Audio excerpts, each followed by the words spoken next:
Good morning, everybody. Now, the topic what I am going to deliver, that is the various pathological investigations and its clinical significance about the diabetes mellitus.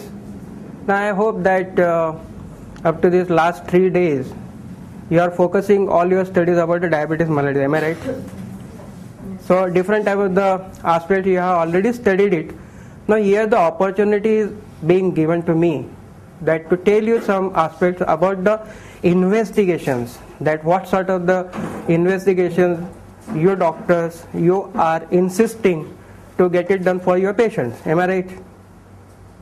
So up to this time we have to just know the things that if I will bother you about what I am going to say, that you might have studied the properties of the carbohydrates in your first year homeopathy. Am I right?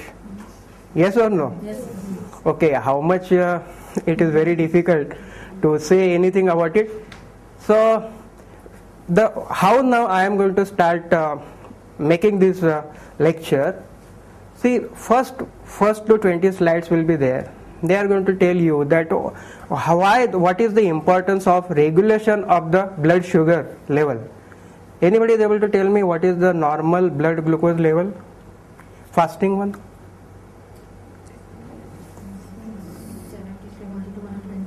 Okay. Then you should know about what is the normal range of the post-prandial or post-meals.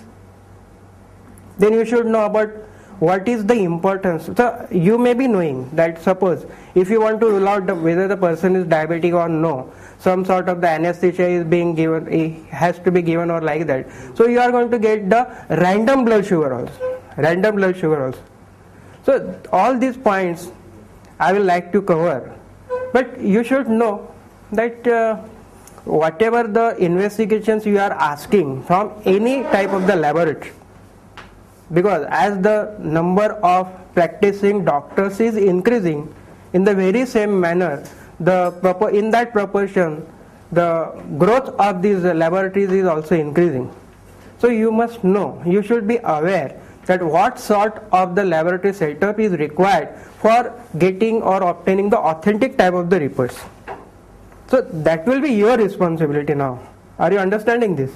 So simply, see, anybody can do any type of the investigation, but the laboratory in which what sort of they are having the expert hands with them, and what sort of the equipments they are going to have, whether all sort of the facilities they are going to have with them in that laboratory, everything has to be studied by you, because the responsibility goes with you.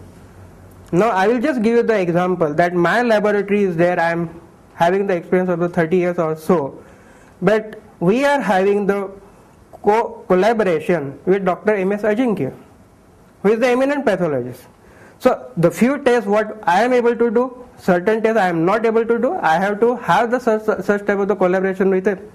Now not only that,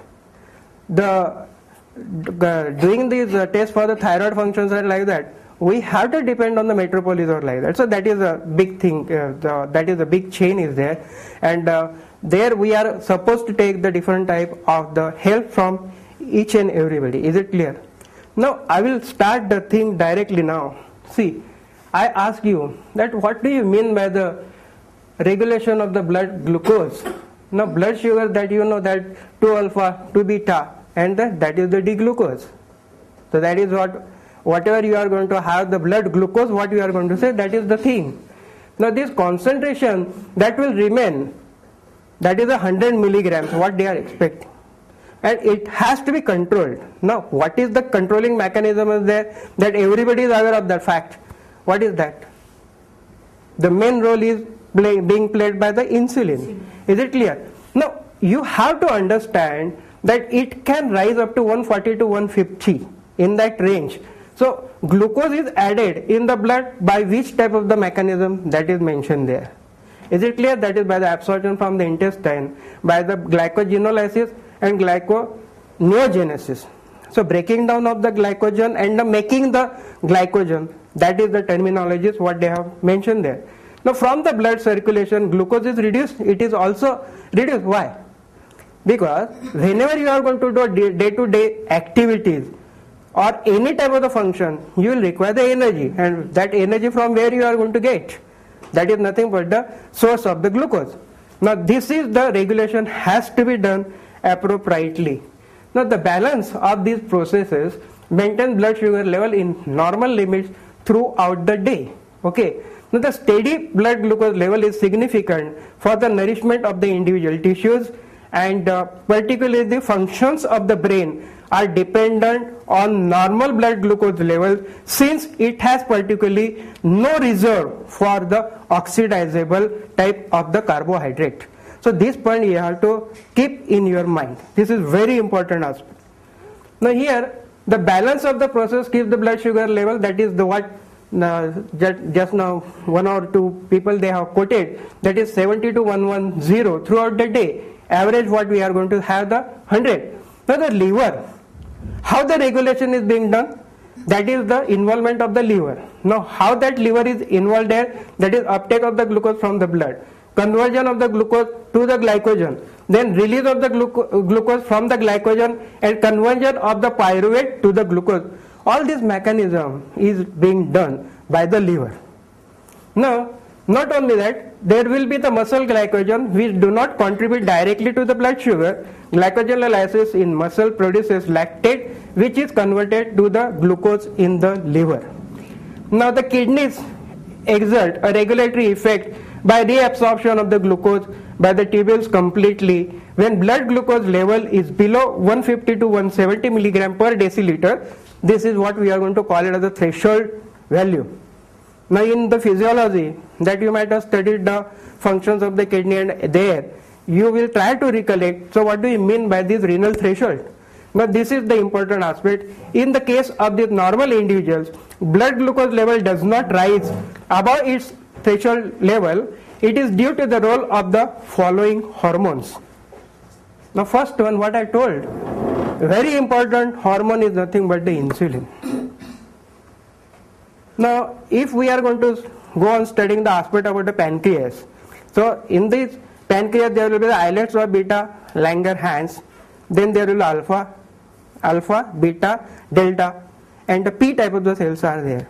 So at present we are concentrating only on the insulin, and it is the hypoglycemic hormone secreted by the beta cells that everybody knows. But what exactly this insulin is doing? By increasing the transport of glucose across the cell membrane. Try to get the idea of the physiology. Okay. Now by promoting the glycolysis, by increasing the glycogenesis, and by decreasing the glycogenolysis. So these are the aspects what the insulin is able to do. Now these beta cells, pancreas, are capable of the measuring the blood glucose level. Now what is happening?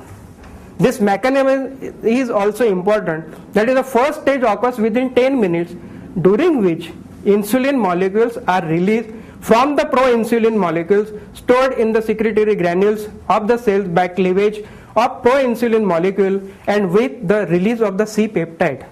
Please remember, various clinical investigations when we are going to start talking about it. So this is the part where we are going to ask for the insulin level. We are going to ask the level of the proinsulin, and we are going to talk something about the C-peptide also. So where exactly that is we are going to use, that is different. But you should know.